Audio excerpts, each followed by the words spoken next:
So the next part is really the resume. Everybody goes right to resume, and it's not resume. Mindset is first, resume is second. Okay, so when you're doing your resume, I encourage my clients always to think of your resume as your sales proposal. So if I were going to sell a product, I would say, here my AirPods, and I would send or put out there a one pager. What are the AirPods? What do they do? When you are doing a job search, your resume is your sales proposal.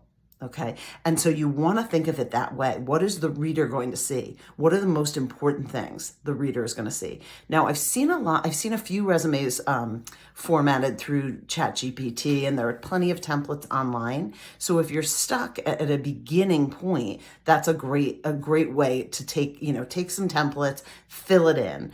And that's something that we help you with. I can help you get started. But the easiest thing to do is just write down everything you've done and then put it in order.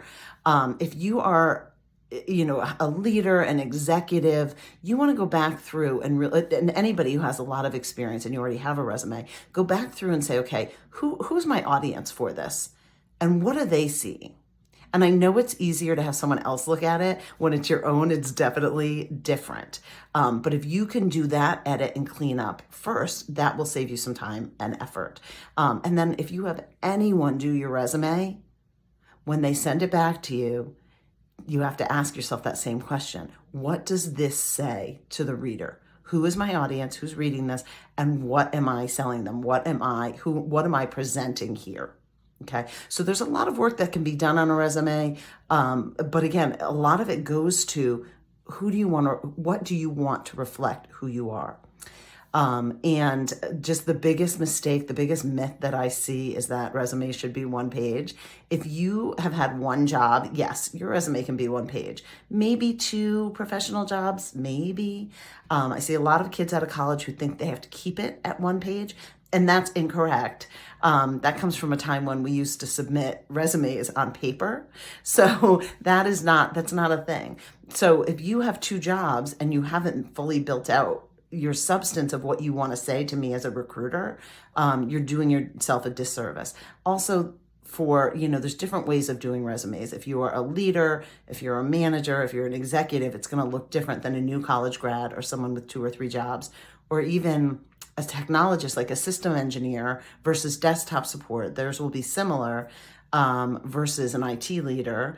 So it's really important I know this sounds like a lot, but more so look for templates for the types of jobs you're going for. Okay. And we definitely help you with that. If your resume is 5-6 pages, that's too much. Okay. A resume needs, 2 pages, 2.5, maybe 3. Once it gets longer than that, as a recruiter, I can tell you, we start to think, okay, this person doesn't know how to narrow things down.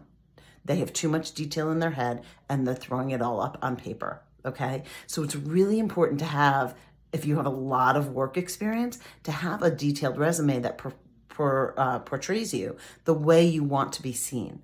And part of that is, on the sides, there's ways to format it. And again, if you look up leadership resumes, you'll see there's ways to highlight on a banner or on the side your leadership and cut out the exact details of everything you've done. Okay. So